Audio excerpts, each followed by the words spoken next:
హరే కృష్ణ. అందరికీ కూడా భాగవతామృతం కార్యక్రమానికి స్వాగతం అండి. కార్యక్రమం మొదలు పెట్టుకునే ముందు ప్రార్థనలు చేద్దాము. हरे कृष्ण प्रभु जी दंडवत प्रणाम। హరే కృష్ణ.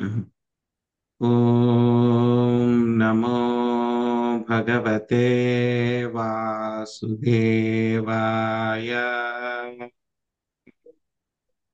ఓం నమో భగవతే వాసుదేవాయ.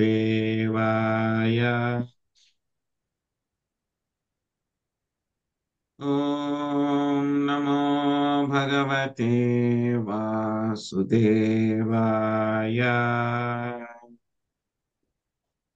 నారాయణం నమస్కృత్య నరం చైవ నరోత్తమం దేవీం సరస్వతిం వ్యాసం తదో జయముదీరయేత్. శృణ్వతాం స్వకదా కృష్ణ పుణ్యశ్రవణకీర్తనా హృదయంతస్థో హి అభద్రాణి విదునోతి సుహృత్సతాం.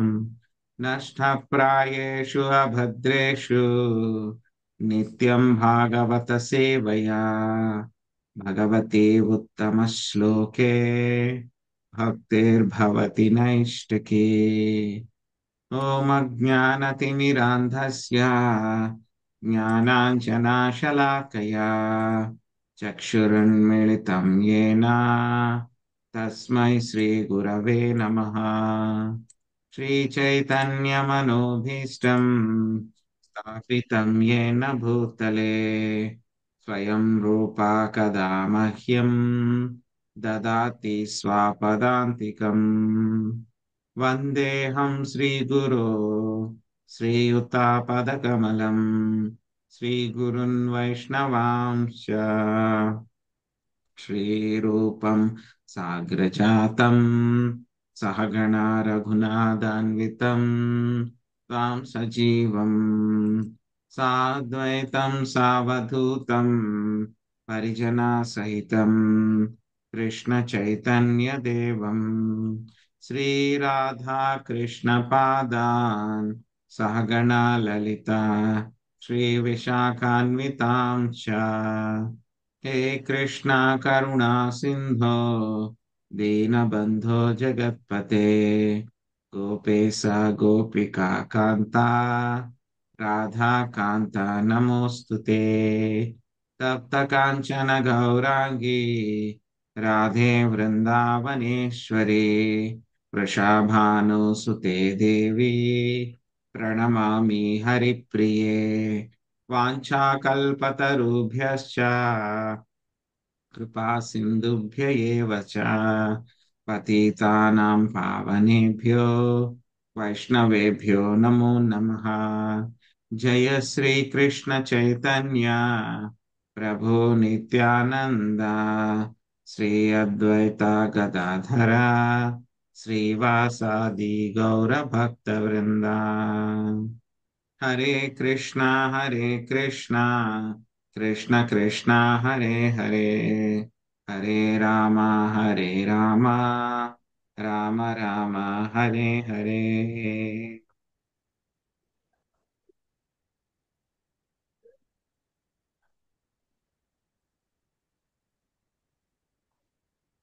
హరే కృష్ణ. సో ఈరోజు మనం శ్రీమద్ భాగవతము నవమ స్కందము 8వ అధ్యాయము 21వ శ్లోకం నుంచి మనం నేర్చుకోవడానికి ప్రయత్నిద్దాము. ఇప్పుడు హరే కృష్ణ ప్రభుజీ దండవత్ ప్రణామాలు. హరే కృష్ణ. ఇప్పుడు అంశుమానుడు ఆయన కపిల మహర్షికి ఆయన ప్రార్థనలు చేస్తూ ఉన్నాడు అనమాట. సో ఏం ప్రార్థనలు చేస్తున్నారో చూద్దాము. చాలా మంచి ప్రార్థనలు ఇవన్నీ కూడాను. అంశుమానువాచ న పశ్యతి త్వాం పరమాత్మనో జనో న బోధ్యతేద్యాపి సమాధియుక్తిభిః కుతో పరేతస్య మనః శరీరధి విసర్గసృష్టా వయమా ప్రకాశ. జయలక్ష్మి మాతాజీ అనువాదం చదవండి. తర్వాత మంజుల మాతాజీ మీరు భాష్యం చదవండి. ఎన్నో శ్లోకం ప్రభుజీ? హరే కృష్ణ దండోత్ ప్రణామ్. 21. 21.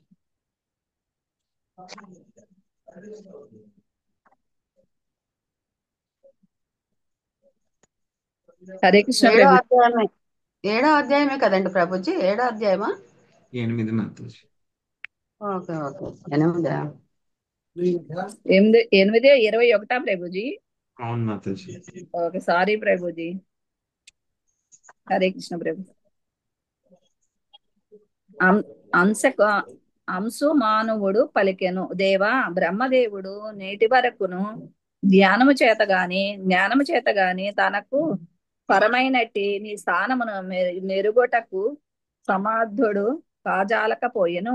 ఇక అతని చే దేవతలు, జంతువులు, మానవులు, పక్షాదులు రూపములో సూచింపబడిన మా వంటి వారులను గూర్చి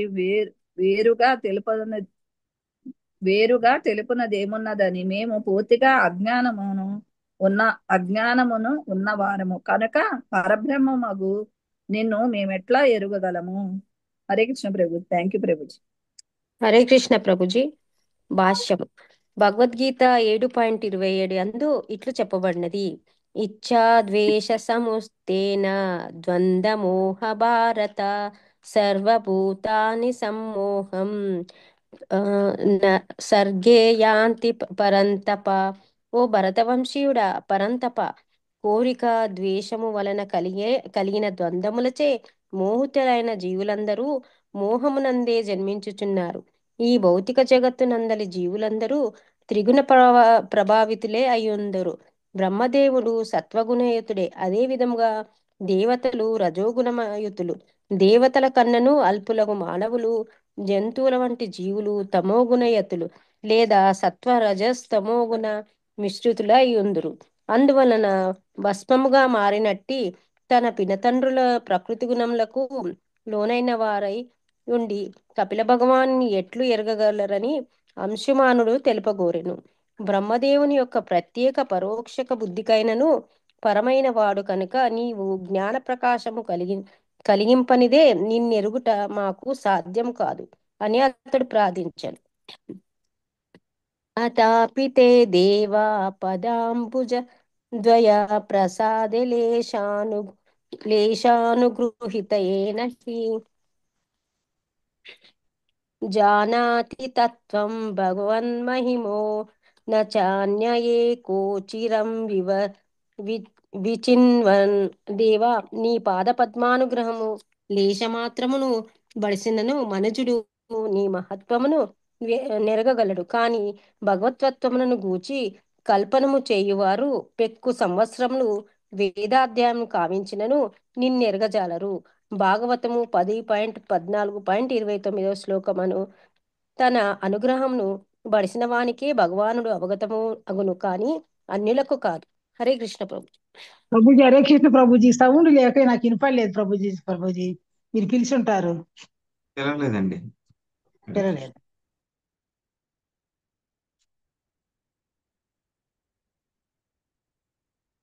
ఏ దేహభాజా స్త్రీగుణ ప్రధాన గుణాన్ విపశ్యాన్యుత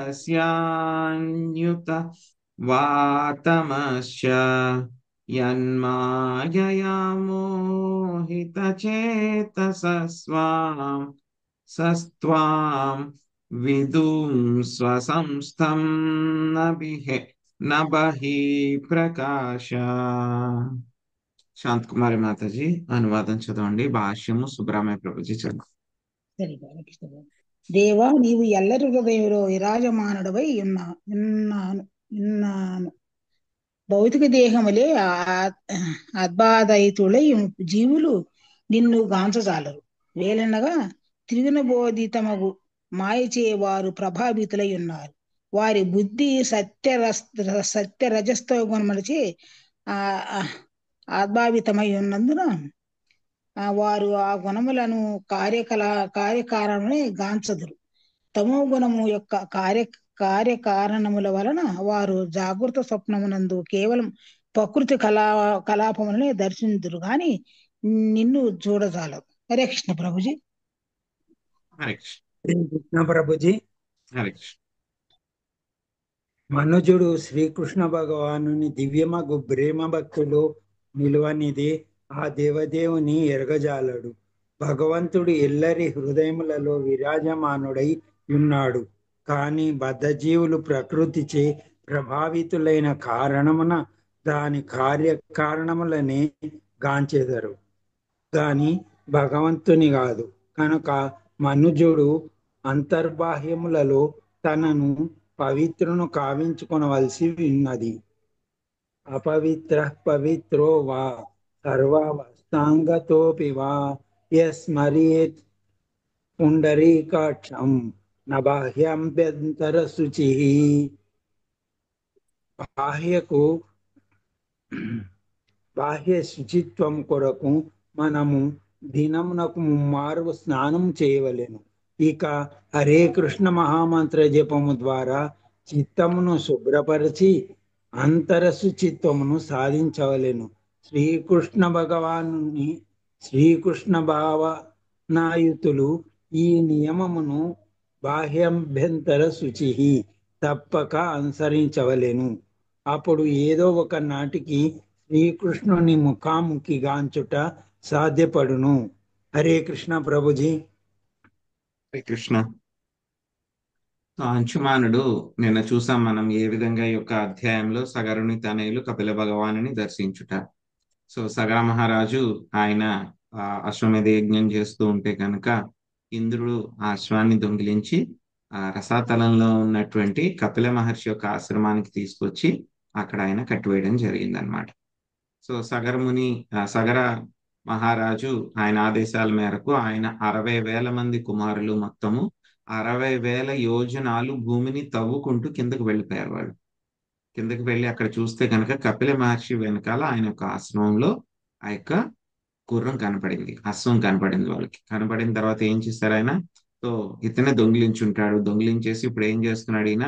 కపట సాధువు కింద కూర్చుని జపం చేస్తూ ఉన్నాడు. వీడిని చంపండి అని చెప్పేసి వాళ్ళందరూ కూడా చంపడానికి వస్తారనమాట. వాళ్ళందరూ కూడా. సో వాళ్ళందరూ ఎందుకు అలా చేశారు అని అంటే కనుక ఇంద్రుడి యొక్క ప్రభావం వలన వాళ్ళందరూ ఆ విధంగా చేశారన్నమాట. చేసినప్పుడు ఏమైంది? అప్పుడు వాళ్ళ యొక్క శరీరం యొక్క ఉష్ణం పెరిగిపోయి వాళ్ళందరూ కూడా ఏమైపోయారు? మొత్తం 60,000 మంది కుమారులు కూడా మొత్తం భస్మం అయిపోయారు. భస్మం అయిపోయిన తర్వాత వీడు వెళ్ళి చాలాసేపటికి ఎంతవరకు రావట్లేదు అని చెప్పేసి ఏం చేశారు? సగర మహారాజు తన యొక్క మనవడైనటువంటి అంశుమానుడిని పంపించారనమాట. అంశుమానుడు కూడా వాళ్ళ యొక్క తినతండ్రులు ఏ దారిలో అయితే కనుక వెళ్ళారో అదే దారిలో ఆయన కూడా వెళ్ళారు. వెళ్తూ వెళ్తూ ఆయన రసాతలానికి చేరుకున్నాడు. చేరుకున్న తర్వాత అక్కడ గుర్రం కనపడింది, కపిల మహర్షి కూడా కనబడ్డారు. సో కపిల మహర్షి కనపడిన వెంటనే ఆయన అర్థం చేసుకోగలిగాడు అనమాట. ఈయన చాలా మహాత్ముడు అని చెప్పేసి, దేవాది దేవుడు అని చెప్పి అర్థం చేసుకోగలిగాడు. ఆయన చేసుకోబట్టి ఆయన ఏం చేశాడు? వెంటనే ప్రార్థనలు చేయడం మొదలు పెట్టాడు అనమాట కపిల మహర్షికి. సో ఈ రోజు మనం అది అక్కడ వరకు నిన్న మనం అధ్యాయాన్ని ఆపేసాము. సో ఈ రోజు మనం ఏం చేస్తున్నాం? మళ్ళీ అంశుమానుడి యొక్క ప్రార్థనలతోటి మొదలు పెట్టాం అన్నమాట. సో మొట్టమొదటి ప్రార్థనల్లోనే అంశుమానుడు ఏం చెప్తున్నాడు? సో దేవదేవ బ్రహ్మదేవుడే మిమ్మల్ని పూర్తిగా తెలుసుకోలేడు. ఎంత జ్ఞానం ఉన్నా, ఎంత ధ్యానం చేసినా సరే మీ యొక్క స్థానాన్ని తెలుసుకునేటువంటి సమర్థత ఆయనకి లేదు. అలాంటిది బ్రహ్మదేవుడి చేత సృష్టించబడినటువంటి మానవులు, జంతువులు, దేవతలు, పశుపక్షాదుల రూపంలో ఉన్నటువంటి మాలాంటి వాళ్ళ గురించి ఇంకేం చెప్పగలము? నీ గురించి ఎవరు తెలుసుకోగలరు? బ్రహ్మదేవుడే తెలుసుకోలేకపోయారంటే ఇంకా మేము ఎక్కడ తెలుసుకోగలుగుతాం? సో మేము పూర్తిగా అజ్ఞానంలో ఉన్నాము. సో అంటే ఆయన ఏం చెప్తున్నారు ఇండైరెక్ట్ గా? సో మా యొక్క పినతండ్రులు కూడా వాళ్ళందరూ కూడా సాధారణ జీవులు. సో కాబట్టి మా పినతండ్రులకు కూడా నీ గురించి ఏమీ తెలియదు. నాకు తెలియదు, మీ గురించి వాళ్ళకి కూడా తెలియదు. తెలియని మూలంగా మీ కోసం ఏమైనా అపరాధం చేస్తూ ఉండవచ్చు. ఎందుకు తెలియదు వాళ్ళకి అంటే కనుక దానికి కారణం కూడా అంశుమానుడు ఇక్కడ చెప్తున్నారనమాట. కారణం ఏమిటి? సో అందరూ కూడా మొత్తం యొక్క భౌతిక ప్రపంచంలో ఉన్నటువంటి వాళ్ళందరూ కూడా ఈ యొక్క ప్రకృతి త్రిగుణాల యొక్క ప్రభావంలో ఉన్నారు. ఎప్పటిదాకా అయితే కనుక ప్రకృతి త్రిగుణాల యొక్క ప్రభావంలో ఉంటారో వాళ్ళు శ్రీకృష్ణ భగవానుని, దేవాది దేవుణ్ణి అర్థం చేసుకోలేరు. ఎప్పుడు అర్థం చేసుకోగలరు? స్వామి యొక్క కరుణ గాని లేకపోతే గురువుల యొక్క కరుణ గాని ఎవరి మీదైనా పడితే కనుక అప్పుడు మాత్రమే వాళ్ళు శ్రీకృష్ణ భగవానుని అర్థం చేసుకోలేరు. లేకపోతే గనక ఎన్ని సంవత్సరాలు ధ్యానం చేసినా తపస్సు చేసినా సరే ఎవరు కూడా అర్థం చేసుకోలేరు. మరి అర్థం చేసుకునే మార్గం ఎలా వస్తుంది? మరి అర్థం చేసుకోవాలి, ఆయన యొక్క కరుణ మన పైన పడాలి అని అంటే కనుక దానికి మార్గం ఏమిటి అనేటువంటిది మనకి 2వ శ్లోకంలో చెప్తున్నారనమాట. సో ఎవరు కూడా అర్థం చేసుకోలేరు అనేటువంటి విషయం చెప్తున్నారు.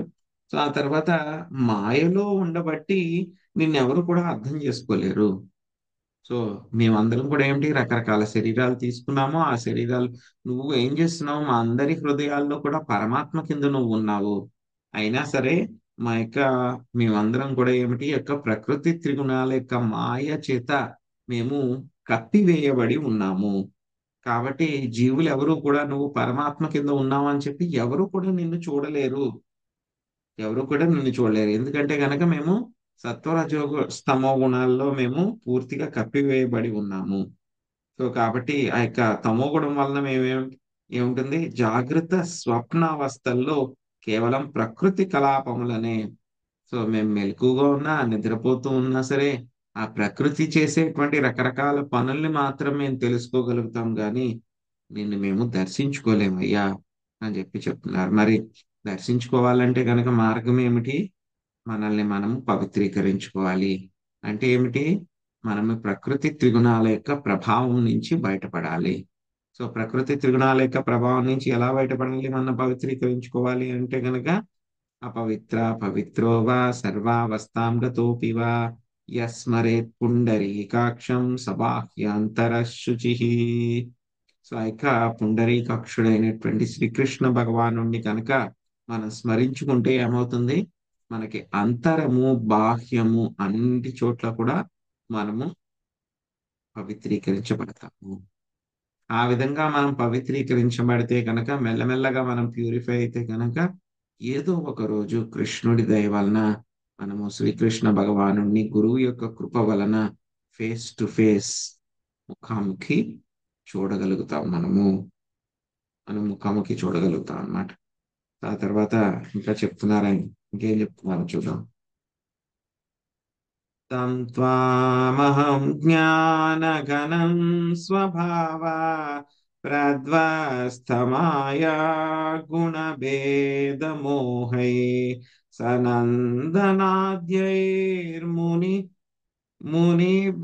మునిభిర్వభావ్యం కథం విమూఢా పరిభావయామి.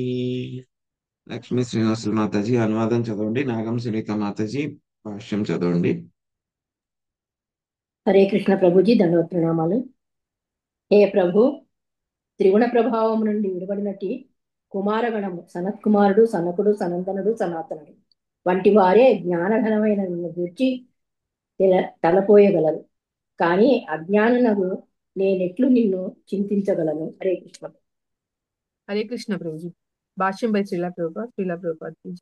స్వభావ యమ యను పదము జీవుని నిజ ఆధ్యాత్మిక స్వభావమును లేదా స్వరూపమును సూచించును. స్వరూప స్థితిలో నెలకొనినప్పుడు అతడు ప్రకృతి గుణములచే ప్రభావితుడు కాడు. సగుణాన్ సమతీత్వైతాన్ బ్రహ్మభూయాయ కల్పతే. భగవద్గీత 14.26. మనుజుడు త్రిగుణ ప్రభావము నుండి బయటపడినంతనే బ్రహ్మభూత స్థితిలో నెలకొనును. కుమారగణము, నారదుడు మున్నగు వారే ఆ విధముగా నెలకొనిన మహనీయులకు చక్కని ఉదాహరణము. అట్టి ప్రామాణికులు తమ స్వభావముచే దేవదేవుని స్థితిని ఎరుగగలరు. కానీ ప్రకృతి ప్రభావము నుండి బయటపడని బద్ధజీవుడు భగవంతుని ఎరుగుటకు అసమర్థుడగును.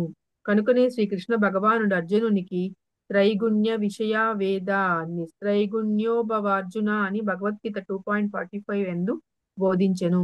అనగా మనుజుడు త్రిగుణ ప్రభావం నుండి బయటపడవలసి ఉన్నది. త్రిగుణ ప్రభావము నందే నిలిచియుండు వాడు దేవదేవుని అవగతము చేసుకుంటే యందు అసమర్థుడై ఉండును. హరే కృష్ణ ప్రభు.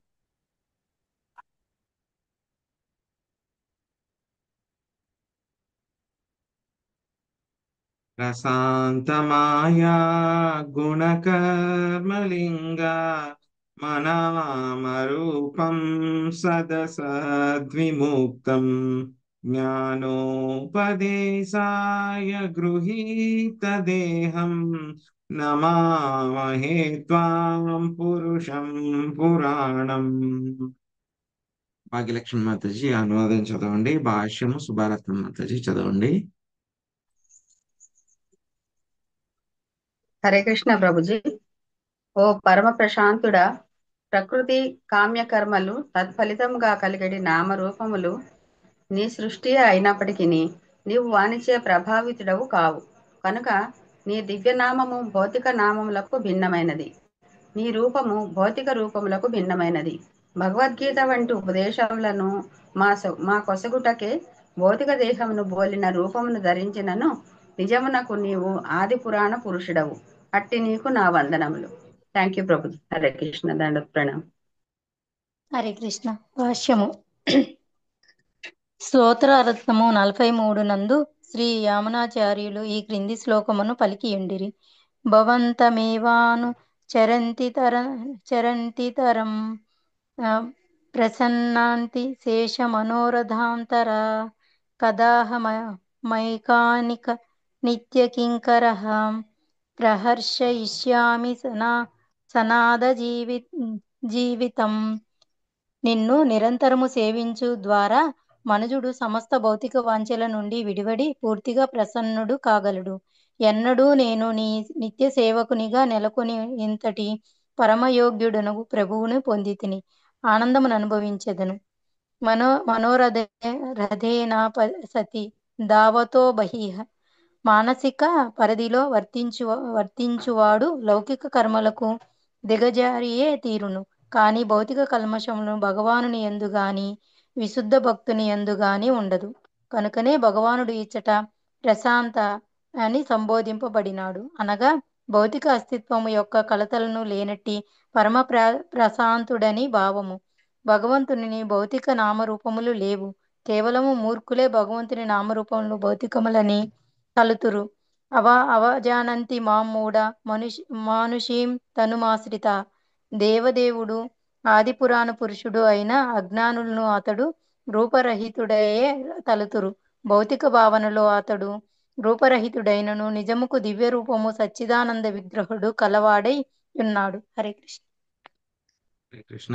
సో ఈ యొక్క ప్రార్థనలు చూస్తే గనక ఏమవుతుంది మనకి అర్థమవుతుంది. ఒక్కొక్కటి కూడా స్టెప్ బై స్టెప్ ముందుకు వెళ్తున్నాం అన్నమాట. సో మొదటి ఆయన ప్రార్థనలో మొదటి శ్లోకంలో ఏం చెప్పారు? బ్రహ్మదేవుడు కూడా మిమ్మల్ని పూర్తిగా అర్థం చేసుకోలేరు. అలాంటిది అలాంటి వాళ్ళు ప్రకృతి త్రిగుణాల్లో ఉన్నటువంటి వాళ్ళు, మేము అజ్ఞానంలో ఉన్నటువంటి వాళ్ళం, మేము ఎలా అర్థం చేసుకుంటా ఉన్నారు. తర్వాత శ్లోకంలో ఏమున్నారు? మీరు అందరి హృదయాల్లో పరమాత్మ కింద ఉన్నా సరే మేము మిమ్మల్ని అనుభూతి వనర్చుకోలేకపోతున్నాము. ఎందుచేత అనుభూతి వనర్చుకోలేకపోతున్నాము?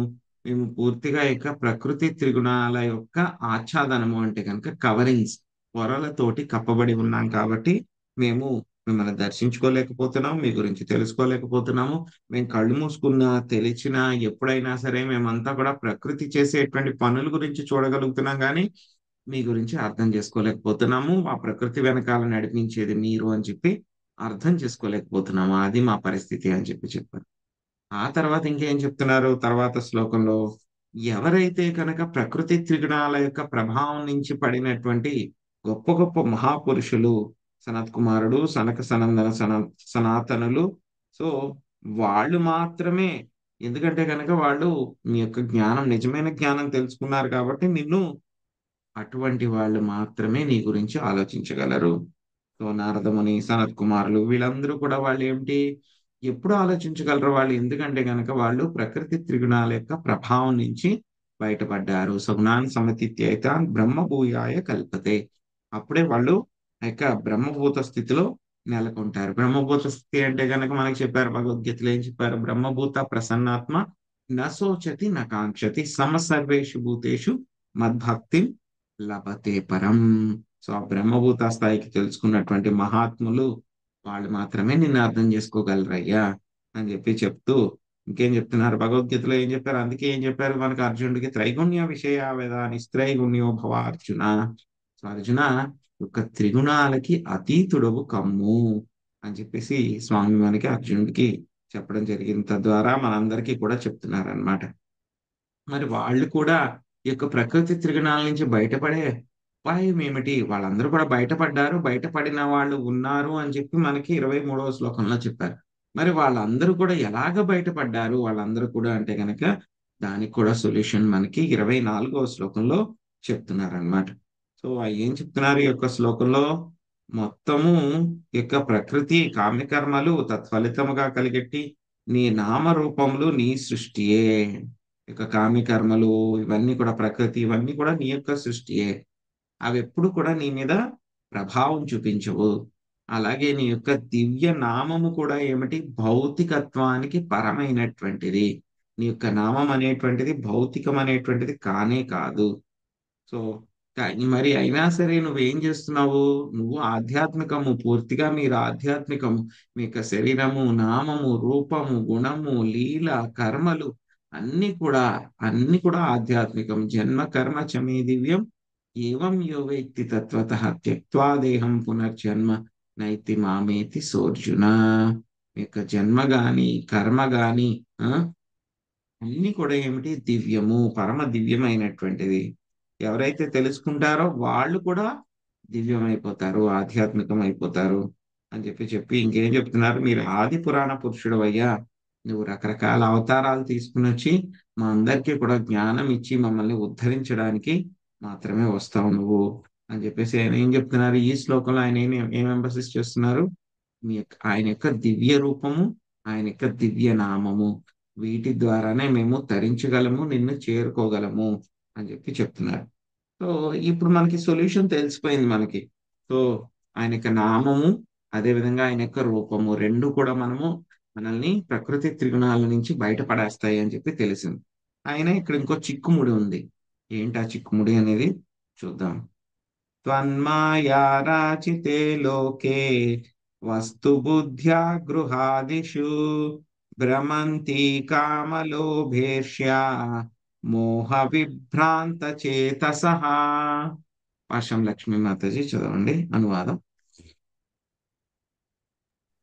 హరే కృష్ణ ప్రభుజీ.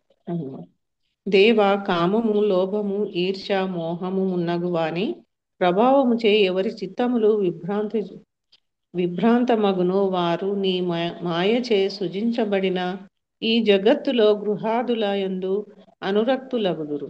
ధారాపుత్ర గృహాదుల ఎడ అనురక్తులైన వారు ఈ జగత్తునందే నిరంతరము పరిభ్రమింతురు. హరే కృష్ణ ప్రభుజీ. సో ఇక్కడ వచ్చినటువంటి ప్రాబ్లం ఏంటి? ఇది మన యొక్క ప్రాబ్లం అన్నమాట. సో మనందరం కూడా ఏమిటి? కామము, లోభము, ఈర్ష్య, మోహము. కామము అంటే ఏమిటి? కోరికలు. సో నాకు అది కావాలి, ఇది కావాలి. లోభము, సో కామము, లోభము, ఈర్ష్య, సో వేరే వాళ్ళ పట్ల అసూయ, ఇంకా మోహం, ఇంకా కావాలన్న వాటి పట్ల ఆకర్షణ. సో ఇవన్నీ కూడా ఏం చేస్తూ ఉంటాయి? మొత్తము దాని యొక్క ప్రభావం చేత మొత్తం అందరూ కూడా గృహము, అదేవిధంగా సంపదలు, వస్తువులు, వాహనాలు, భార్య, పిల్లలు వీటన్నిటి పట్ల కూడా చాలా అనురక్తులవుతారు, ఆసక్తి పెంచుకుంటూ ఉంటారు. అటువంటి వాళ్ళు ఏమవుతుందంటే ఈ యొక్క భౌతిక జగత్తులోనే పరిభ్రమిస్తూ ఉంటారు, తిరుగుతూ ఉంటారు.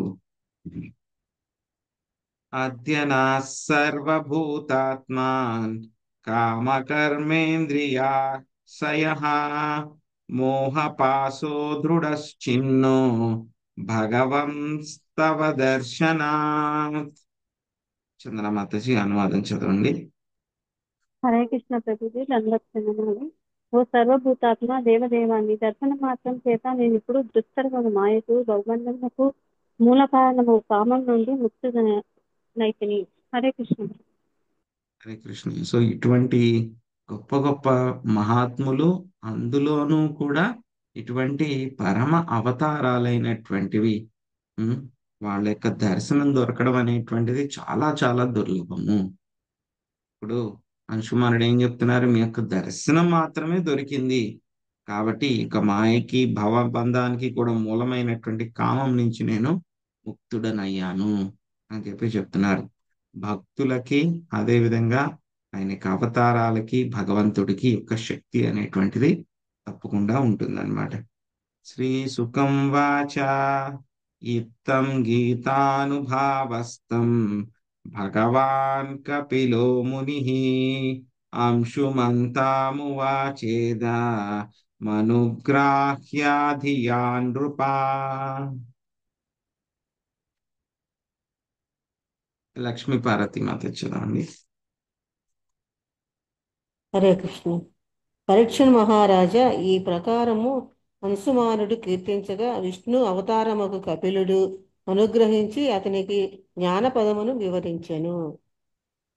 హరే కృష్ణ. శ్రీ భగవానువాచ అశ్వోయం నియతాం వత్స పితామహా పశుస్తవ ఇమే చాపితరో దగ్ధ గంజాబోర్హంతి నేతర. మహాలక్ష్మి మాత చదవండి. హరే కృష్ణ ప్రభుజీ ధన్వత్ ప్రణామాలు.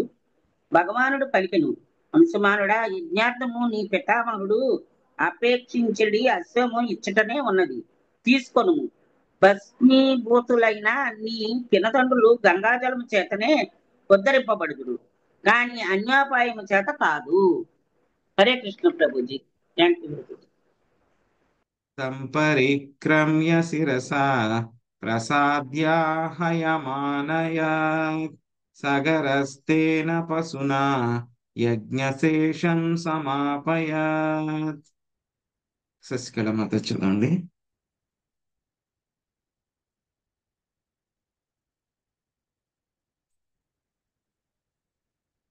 రాధమ్మ మాత చదవండి. హరే కృష్ణ ప్రభుజీ. పిమ్మట అంశుమానుడు కపిలమునికి ప్రదక్షిణము కావించి శరము వంచి నమస్కరించాను. ఆ రీతి మునిని పూర్తిగా సంతుష్టిని చేసి అతడు యజ్ఞాశ్వమును తీసుకొని రాగా సగర చక్రవర్తి దాని ద్వారా మిగిలిన యజ్ఞమును పూర్తి చేశాను. హరే కృష్ణ. రాజ్యమంశూమతేన్యస్య నిస్పృహో ముక్త బంధనః ఔర్వాపదిష్టమార్గేణ లేభే గతిమనుత్తమాం. భవానీ మాత చదవండి.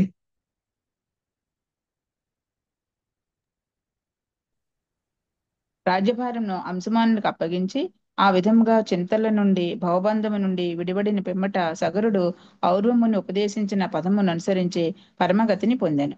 శ్రీమద్భాగవతములోని సగరుని తనయులు కపిల భగవానుని దర్శించుట అను నవమస్కందం నందలి 8వ అధ్యాయమునకు భక్తి వేదాంత భాష్యం సమాప్తం. హరే కృష్ణ హరే కృష్ణ కృష్ణ కృష్ణ హరే హరే హరే రామ హరే రామ రామ రామ హరే హరే. సో ఈ విధంగా అంశుమానుడు ప్రార్థనలు చేసిన తర్వాత కపిలముని, ఆయనకి మొత్తం అన్ని కూడా తెలుసు కాబట్టి ఆయనే పరమాత్మ కాబట్టి ఆయనకి అంతా తెలుసు కాబట్టి ఆయన ఏం చేశారు, సో అనుగ్రహించి ఆయనకి జ్ఞాన పదాన్నంతా కూడా ఆయన వివరించారనమాట. ఎలా అయితే కనుక దేవహూతి మాతకి జ్ఞాన పదం అంతా కూడా చెప్పారో అదంతా కూడా మళ్ళీ అంశుమానుడికి ఆయన చెప్పడం జరిగిందనమాట. సో ఏం చెప్పారు, ఇదిగో మీ తాతగారు నీకు వెయిట్ చేస్తున్నారు ఇక అశ్వం కోసము, అశ్వాన్ని తీసుకుని నువ్వు వెళ్ళు. ఆ తర్వాత మళ్ళీ ఇంకేం చెప్తారు, మీ యొక్క పినతండ్రులందరూ కూడా గంగాజలం చేతనే ఉద్ధరింపబడతారు కానీ వేరే అన్యోపాయం లేదు అని చెప్తారు అన్నమాట. అప్పుడు అంశుమానుడు ఆయన చుట్టూరు ప్రదక్షిణం చేసి ఆ అశ్వాన్ని తీసుకుని వెళ్ళి తాతగారికి ఇస్తే గనక ఆయన ఆ యొక్క అశ్వమేధ యాగాన్ని పూర్తి చేస్తారన్నమాట. సో పూర్తి చేసిన తర్వాత అది అయిపోతుంది. అశ్వమేధ యాగం పూర్తి అయిపోయిన తర్వాత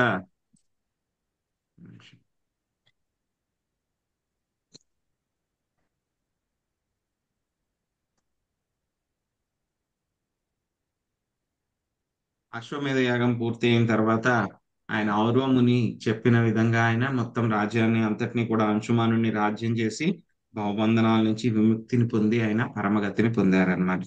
సో ఇక్కడితోటి సగరుడి యొక్క రాజ్యభారము ఇక్కడికి మనకి పూర్తవుతుంది. తర్వాత మనం 9వ అధ్యాయం 9వ స్కందంలో 9వ అధ్యాయం మొదలు పెడతాం. అప్పుడే కదా ప్రభుజీ భగీరథ ఆ ఆ గంగా నదిని తీసుకొచ్చేది. వస్తుంది మాతజీ, ఈ అధ్యాయంలో వస్తుంది. అదే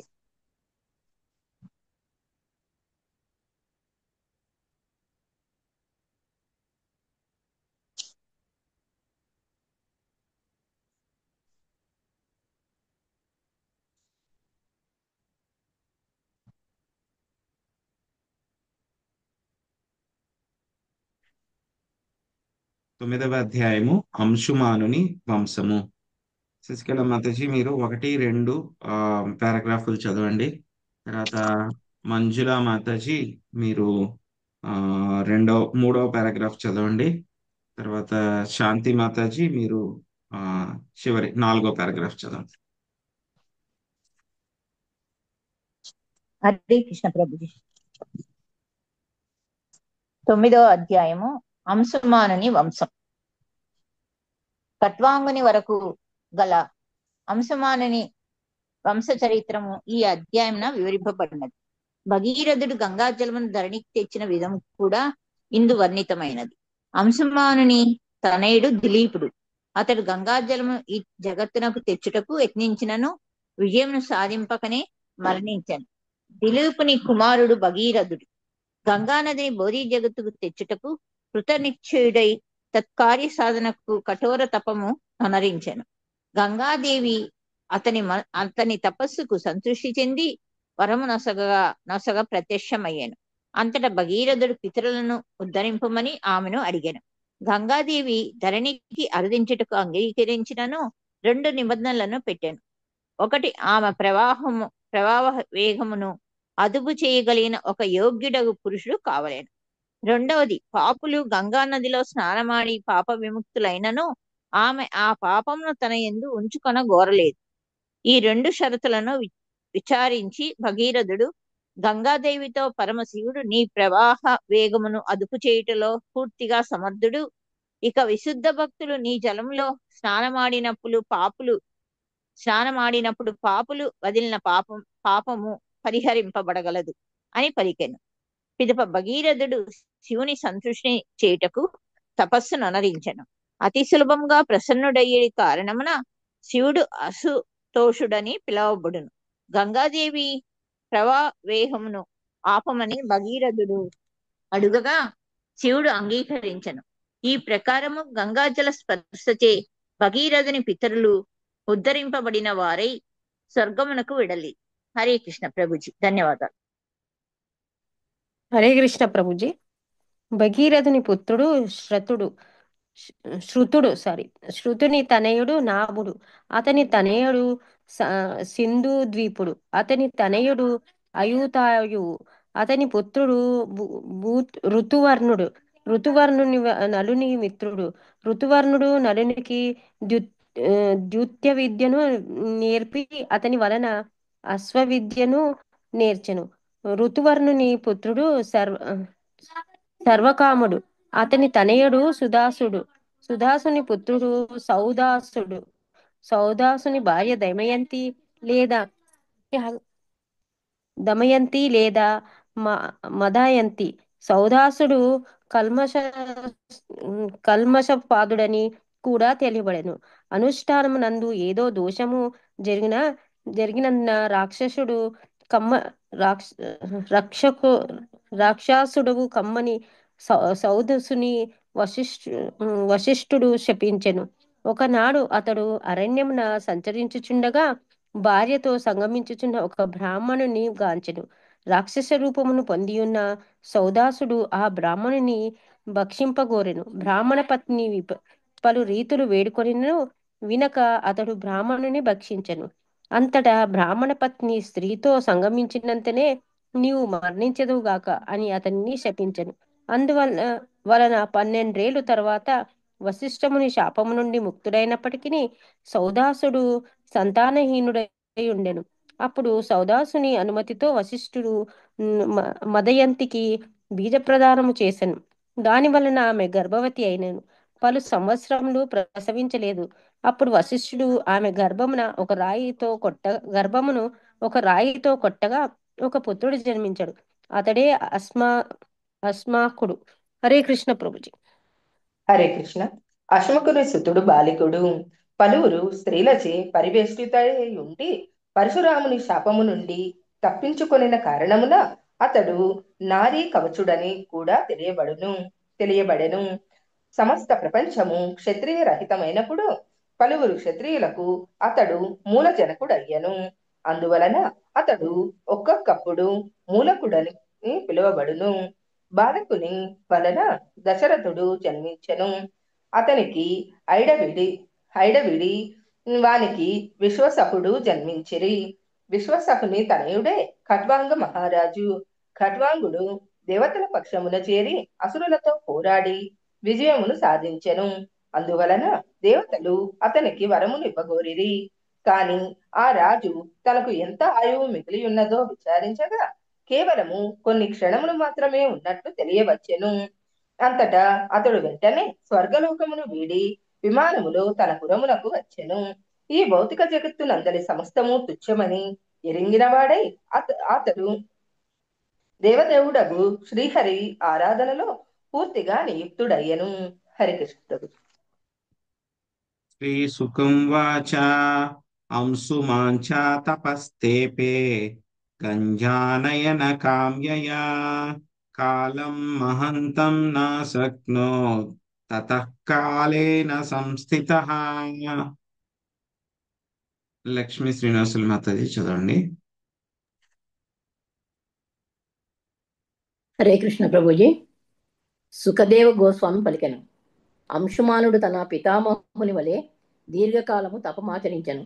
అయినను గంగను ఈ భౌతిక జగత్తునకు తీసుకొని రాజాలక అతడి పిమ్మట కాలక్రమమున మరణించెను. హరే కృష్ణ.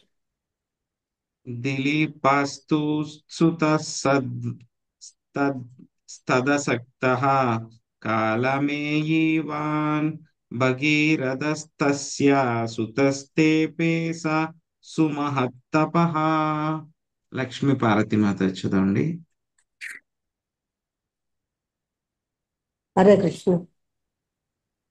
అంశుమానుని వలె అతని పుత్రుడకు దిలీపుడను గంగను ఈ భౌతిక జగత్తునకు తెచ్చుటయందు అసమర్థుడై కాలక్రమమున మరణించెను. పిదప అతని పుత్రుడకు భగీరథుడు గంగను తెచ్చుటకు కఠోరమొక తపస్సు ననొచ్చెను. హరే కృష్ణ. దర్శయామాస తం దేవి ప్రసన్నా వరదాస్మితే ఇత్యుక్తః స్వమభిప్రాయం సశంసావనతో నృపః.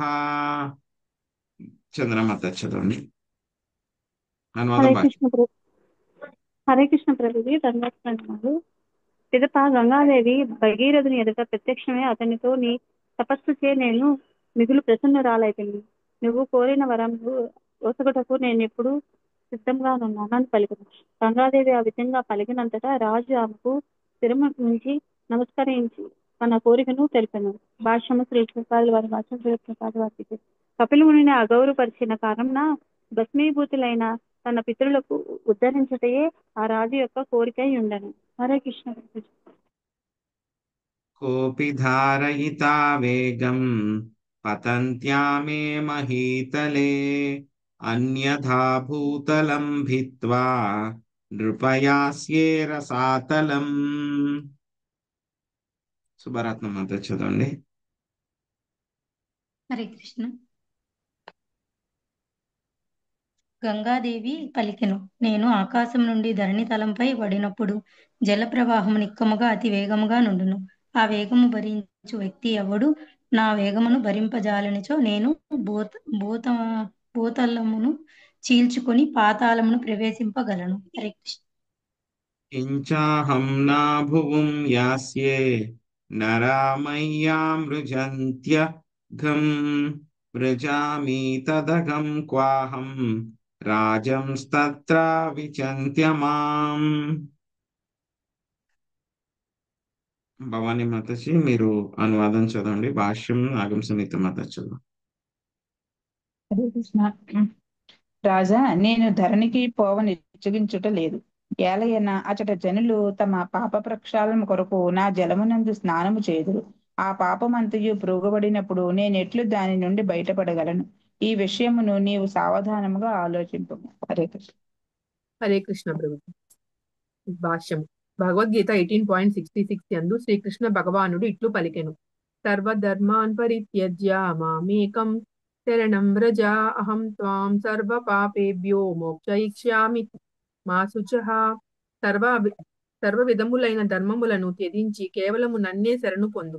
నిన్ను సమస్త పాపముల నుండి నేను ముక్తుని గావింతును. భయము నొందకము. దేవదేవుడు సూర్యుని వలె పవిత్రుడు కనుక ఎవ్వరి పాపములైనను స్వీకరించి దానిని ప్రతిహతము చేయగలడు. సూర్యుడును ప్రపంచమునందలి కాలుష్యముచే ఎన్నడును మైలపడడు. తేజీ తేజీయసాం న దోషాయ వహ్నే సర్వభుజోయత. భాగవతం 10.33.29. పరమ శక్తిమంతులైన వాడు ఎటువంటి పాపము చేతను ప్రభావితుడు కాడు. కాని తన యందు స్నానమాడెడి జనుల వలన కలిగేడి పాపభారమునకు గంగాదేవి భయపడుచున్నట్లుగా ఇచ్చట మనము గాంచుచున్నాము. అనగా భగవంతుడు తప్ప వేరెవ్వడును తన పాపమును గాని ఇతరుల పాపమును గాని పరిహరింపజాలడని ఈ విషయము సూచించుచున్నది. గురువు శిష్యుని స్వీకరించిన తరువాత అతని పూర్వ పాపమును కూడా స్వీకరింపవలసి వచ్చును. అందువలన ఆ పాపభారముచే గురువు పూర్తిగా కాకపోయినను కొద్దిగానైనా కష్టమును అనుభవించవలసి వచ్చును. కనుక మంత్రదీక్షానంతరము శిష్యుడు పాపకర్మ చేయక అత్యంత సావధానుడై ఉండవలెను. కరుణాంతరంగుడగు గురుదేవుడు శిష్యుని స్వీకరించి అతని పాపఫలముగా పాక్షికముగా కష్టమును అనుభవించును. కాని భక్తవత్సలుడగు శ్రీకృష్ణుడు తన మహిమలను ప్రచారము చేయుటలో నియుక్తుడైన సేవకుని యొక్క సమస్త పాపభారమును ప్రతిహతము కావించును. చివరకు గంగాదేవి కూడా జనుల వలన కలిగిడి పాపభారమునకు భయపడి దానిని పరిహరించుటెట్లని చింతించెను. హరే కృష్ణ ప్రభుజీ. సో ఇక్కడ అంశుమానుడి తర్వాత అంశుమానుడు కూడా ప్రయత్నించాడు. ఆయన గంగాదేవిని తీసుకురావడానికి తపస్సు చేశాడు. ఆయన సక్సెస్ సాధించలేదు. అంశుమానుడి యొక్క కుమారుడు దిలీపుడు, ఆయన కూడా ప్రయత్నించాడు. పాపం ప్రయత్నించి ఆయన కూడా కాలక్రమంలో ఆయన కూడా మరణించాడు. కానీ ఈ దిలీపుని యొక్క కుమారుడు అయినటువంటి భగీరథుడు చాలా కఠోరమైనటువంటి తపస్సు చేసి గంగను భూమి మీదకి ఆయన తీసుకుని రాగలిగాడు అనమాట. సో ఆయన చేసినటువంటి తపస్సుకు మెచ్చి వచ్చి గంగాదేవి చెప్పింది అనమాట, నీ యొక్క తపస్సుకి పవిత్రాలను అయ్యాను నేను. సో నీకు వరం ఇవ్వడానికి సిద్ధంగా ఉన్నాను, ఏం కావాలి అని అడిగితే కనుక ఆయన వెంటనే నువ్వు భూమి మీదకి వచ్చి రసతలంలో ఉన్నటువంటి మా యొక్క 60,000 మంది మా యొక్క ఎవరైతే కనుక మా యొక్క తాతలు ఎవరైతే ఉన్నారో వాళ్ళందరినీ కూడా ఉద్ధరించాలి అని చెప్పి అడిగారనమాట ఆయన. సో అప్పుడు ఆవిడ 2 కండిషన్స్ పెట్టింది అనమాట. సో మొట్టమొదటిది ఏంటంటే కనుక నేను భూమి మీదకి వచ్చేటప్పుడు చాలా చాలా వేగంగా వస్తాను. సో మనం చెప్తున్నాం కదా మనము, సో ఆకాశం నుంచి ఎప్పుడైతే కనుక గంగాదేవి ఎక్కడి నుంచి మొదలవుతుంది, సో వామన దేవుడు ఎప్పుడైతే కనుక ఆయన యొక్క పాదాన్ని పైకి పెట్టాడో, ఆ పైకి పెట్టినప్పుడు ఆ యొక్క బొటన వేలు యొక్క విశ్వం యొక్క పొరలను చీల్చుకుని బయటకు వెళ్ళినప్పుడు అక్కడ ఆ యొక్క ఏదైతే జలం ఉందో, గర్భోదక జలం ఏదైతే కారణోదక జలం ఏదైతే ఉందో ఆ జలం విశ్వంలోకి ప్రవేశించి ఆ యొక్క వామన దేవుడి యొక్క పాదాలని కడుగుతూ అదేమైంది యొక్క భౌతిక మనం ఉన్నటువంటి విశ్వంలోకి ప్రవేశించింది. ఆ విశ్వంలోకి ప్రవేశించిన తర్వాత అది బ్రహ్మలోకము 4 లోకాలని దాటుకుంటూ వచ్చింది. ఆ తర్వాత ఉన్నటువంటి ధ్రువలోకానికి వెళ్ళింది. ధ్రువలోకాల నుంచి అక్కడికి మళ్ళీ ఎలా వచ్చింది ఆవిడ స్వర్గలోకాలకు వెళ్ళింది. స్వర్గలోకాలు అక్కడ ఉన్నటువంటి మిగతా లోకాలు వెళ్ళినప్పుడు అక్కడ అంతా ఎలా వచ్చింది మనం చెప్పుకున్నాం. ఇప్పుడు అవన్నీ కూడా ఒక ఏరోప్లేన్స్ అన్నమాట, రకరకాల పెద్ద పెద్ద ఏరోప్లేన్స్ పెట్టి ఆ యొక్క ఏరోప్లేన్స్ తోటి మొత్తం అదంతా కూడా మొత్తం స్వర్గలోకాల్లో అంతా కూడా ప్రవహించింది అనమాట. సో ప్రవహించిన తర్వాత అప్పుడు ఏమైంది, ఆ తర్వాత ఎక్కడికి వస్తుందని చెప్పి చెప్పుకున్నాం. ఇవన్నీ కూడా మనం 5వ స్కందంలో నేర్చుకున్నాం, గుర్తుందో లేదో మీకు. అప్పుడు ఏమవుతుంది, గంగాదేవి భూమి మీద భూమండలంలో జంబూ ద్వీపం మధ్యలో ఉన్నటువంటి మేరు పర్వతం మీద మొట్టమొదటిసారి ల్యాండ్ అవుతుంది అనమాట. ఆ ల్యాండ్ అవ్వడానికి ముందే ఎవరో ఒకళ్ళు సపోర్ట్ చేయాలి నాకు, ఎందుకంటే కనుక దాన్ని ఎవరో ఒకళ్ళు సపోర్ట్ చేయకపోతే కనుక అంత వేగంతో నేను వస్తాను కాబట్టి యొక్క భూమిని కూడా చీల్చుకుంటూ నేను రసాతనానికి వెళ్ళిపోతాను. సో కాబట్టి ఆ యొక్క వేగాన్ని ఎవరో ఒకళ్ళు కంట్రోల్ చేయాలి, అది ఒకటి అరేంజ్మెంట్ కావాలి నాకు. రెండవది, నేను ఇక్కడికి వచ్చానంటే కనుక తెలుసు అందరికీ కూడా గంగలో స్నానం చేస్తే కనుక పాపాలు పోతాయని. సో మొత్తం అందరూ వచ్చేసి పాపాలు ఇక్కడ నా దగ్గర వదిలేసి పెట్టి వెళ్తూ ఉంటారు. సో వాళ్ళందరి యొక్క పాపాలు నేను తీసుకోవడానికి నేను సిద్ధంగా లేను, నేను భయపడుతూ ఉన్నాను అని చెప్పి గంగాదేవి 2 ప్రశ్నలు వేస్తుంది అనమాట. సో దానికి భగీరథ మహారాజు ఏం చెప్తున్నారో ఆయన సమాధానం చెప్తారనమాట. సాధవో న్యాసిన శాంత బ్రహ్మిష్టాలోక పావనా హరంత్యఘం తేజ్ఞ సంజ్ఞా తేష్వాస్తే హ్యాగ బిద్ధరి. చాలా ముఖ్యమైనటువంటి శ్లోకం ఇది. లక్ష్మీ పార్వతి మాతది చదవండి. ఆ తర్వాత భాష్యంలో మొదటి పారాగ్రాఫ్ శాంతి మాతది చదవండి. తర్వాత రెండో పారాగ్రాఫ్ సుబ్రహ్మణ్య ప్రభు చదవండి. హరే కృష్ణ. భగీరథుడు పలికెను, భక్తియోగము వలన సాధుజనులై భౌతిక వాంఛారహితమైన సన్యాసాశ్రమము నందున్నవారు మరియు వేదోచోదితమగు ధర్మములను పాటించుటలో నిపుణులకు విశుద్ధ భక్తులు, మహిమానితువులు, పవిత్రాచరణులైన పతితులను ఉద్ధరించ సమర్థులై ఉందురు. అట్టి విశుద్ధ భక్తులు సమస్త పాపములను హరించు శ్రీహరిని తమ హృదయ కుహారములలో సదా నిలుపుకొని ఉండెడి కారణమున వారు మీ యందు స్నానమాడినప్పుడు ఇతర జనుల వలన కలిగడి పాపభారము నిక్కముగా ప్రతిహాతము కాగలదు. హరే కృష్ణ. హరే కృష్ణ. కృష్ణ కృపామూర్తి శ్రీ ప్రపాదుల పరిశ్రమ ప్రపాదికి గంగా నది యందు ఎవరైనాను స్నానము చేయవచ్చును. అందువలన దాని యందు పాపులేగాక హరిద్వారము వంటి పుణ్యక్షేత్రములో సాధువులు భక్తులు కూడా స్నానము చేయుదురు. భక్తులు సన్యాసాశ్రమం నందున్న సాధువులు గంగనైనను ఉద్ధరింప సమర్థులై ఉందురు. తీర్థ కుర్వంతి తీర్థాని స్వాంతస్తేన గదాభృత. భాగవతము 1వ స్కందం 13వ అధ్యాయం 10వ శ్లోకము. సాధు పురుషులు తమ హృదయ కుట్రములలో సదా శ్రీకృష్ణ భగవాను నిలుపుకొని ఉందరు కనుక పుణ్యక్షేత్రముల యొక్క పాపమును చక్కగా ప్రక్షాళనము చేయగలరు. కనుక జనులు సాధు పురుషులను తప్పక గౌరవింపవలెను. వైష్ణవుని గాని సన్యాసిని గాని దర్శించినంతనే వందనము కావించవలెను. ఒకవేళ ఆ ప్రకారము గౌరవించటను మరిచినచో మనుషుడు ఒకరోజు ఉపవసించవలెనని వేదాదేశము కలదు. అనగా భక్తుని ఎడ సాధు మహాత్ముని ఎడ అపరాధములు జరగకుండా ప్రతి ఒక్కడు అత్యంత సావధానుడై ఉండవలెను. హరే కృష్ణ. ప్రభుజీ నన్నే చదవమనింది. హరే కృష్ణ. సుబ్రహ్మణ్య ప్రభుజీ. ప్రాయశ్చిత్త విధానములు అనేకములు ఉన్నను మనజుని పాపమును పూర్తిగా ప్రక్షాళనము చేయుటకు అవి సరిపోవు. అజామిలుని చరితమున తెలుపబడినట్లు కేవలము భక్తి యోగము ద్వారానే మనుజుడు పాప ప్రక్షాళనము చేసుకొనగలడు. కేచిత్ కేవలయా భక్త్యా వాసుదేవ పరాయణా అహం ధున్వంతి కార్తరేన్న నిహారమివ భాస్కర. శ్రీకృష్ణుని ఎడ పరిపూర్ణమగు విశుద్ధ భక్తి యోగమును చేపట్టిన అరుదైన వ్యక్తియే తిరిగి చిగురించడి అవకాశం లేకుండా పాపమును కలుపును పెరికివేయగలడు. సూర్యుడు తన కిరణములచే పొగమంచును శీఘ్రమే నశింపజేయు రీతి అతడు కేవలము భక్తియుత సేవ ద్వారా కార్యమును సాధించగలడు. భాగవతము 6.1.15.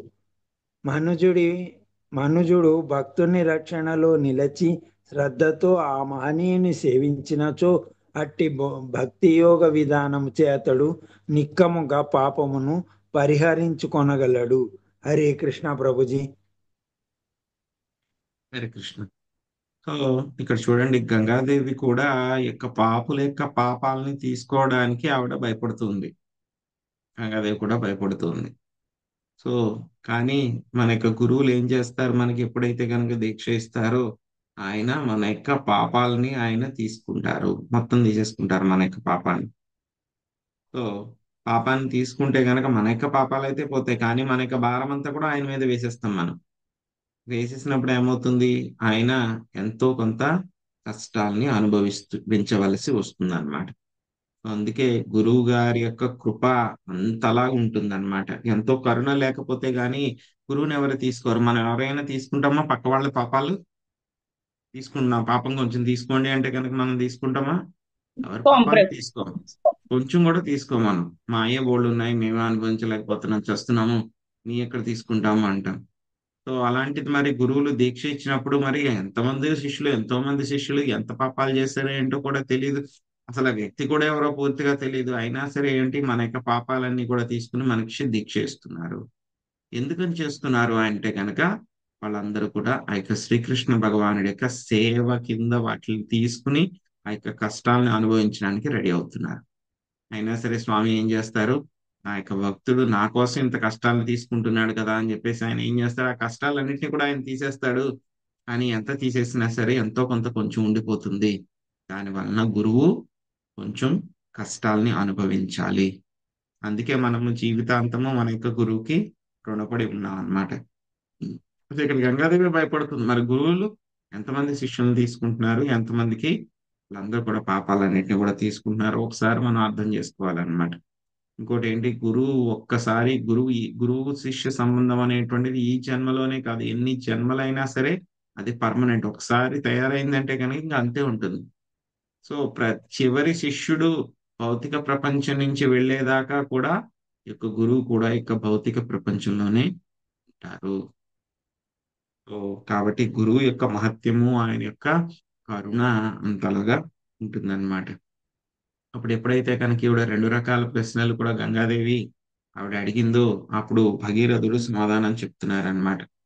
ఏం చెప్తున్నారు, అమ్మా ఏమీ బాధపడద్దు, నీ దగ్గరికి రావడానికి గొప్ప గొప్ప శుద్ధ భక్తులు నీ దగ్గర స్నానం చేయడానికి వస్తారు.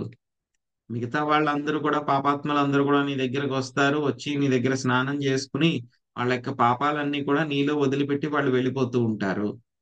కానీ ఎవరైతే శుద్ధ భక్తులు ఉంటారో, ఎవరైతే ఆ యొక్క శ్రీహరిని వాళ్ళ యొక్క హృదయ కుహరాలలో పెట్టుకుని ఉంటారో, అటువంటి గొప్ప శుద్ధ భక్తులు నీ దగ్గర స్నానం చేయడానికి వచ్చినప్పుడు ఏమవుతాయి, వీళ్ళందరూ కూడా వదిలిపెట్టినటువంటి పాపాలు ఏవైతే ఉన్నాయో అవన్నీ కూడా నీ దగ్గర నుంచి కూడా నాశనం అయిపోతాయి అవన్నీ కూడాను.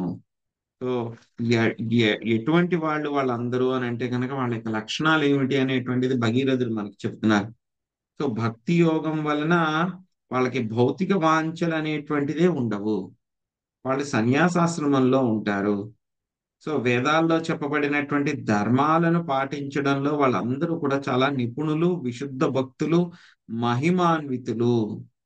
ఇంకా ఏమిటి, వాళ్ళ యొక్క పవిత్ర చరణాల చేత పతితులనైనా సరే వాళ్ళు ఉద్ధరించగలిగినటువంటి సమర్థులు అన్నమాట. సో అటువంటి గొప్ప విశుద్ధ భక్తులు నీ యొక్క నదీ జలాల్లో స్నానం చేస్తే కనుక మిగతా వాళ్ళందరూ కూడా వదిలిపెట్టినటువంటి పాపాలన్నీ కూడా ఏమైపోతాయి, అవన్నీ కూడా నాశనం అయిపోతాయి. ఎందుకు, నీకు కూడా ఆ యొక్క శక్తి ఎలా వచ్చింది, గంగాదేవికి ఆ యొక్క శక్తి ఎలా వచ్చింది, పాపాలని ప్రక్షాళన చేసేటువంటి శక్తి ఎలా వచ్చింది ఆవిడికి, ఆవిడ ఆ యొక్క వామన దేవుని యొక్క పాదాలని ఆవిడ కడుగుతూ ఇక భౌతిక ప్రపంచంలో వచ్చింది కాబట్టి ఆవిడకి ఆ శక్తి వచ్చింది. మరి భక్తులకి ఎలాంటి, ఈ శుద్ధ భక్తులకు కూడా పాపాలని నాశనం చేసేటువంటి శక్తి వాళ్ళకి ఎలా వచ్చింది అని అంటే కనుక వాళ్ళు ఎప్పుడు కూడా ఆ యొక్క శ్రీహరిని, శ్రీకృష్ణ భగవాను ఎప్పుడు కూడా వాళ్ళ యొక్క హృదయ కుహరాల్లో ఎప్పుడు కూడా నిలబెట్టుకుని ఉంటారు. సో అటువంటి వాళ్ళు నీ దగ్గరకు వచ్చి స్నానం చేస్తే కనుక ఏమవుతుంది, నీ యొక్క పాపాలన్నీ కూడా మొత్తం నాశనం అయిపోతాయి అని చెప్పి చెప్తున్నారు అనమాట. సో ఆ తర్వాత మళ్ళీ గంగాదేవికి ఇంకా ఆయన ఏం చెప్తున్నారు సమాధానం అనేటువంటిది మనము కంటిన్యూ చేద్దాం మన యొక్క డిస్కషన్. హరే కృష్ణ.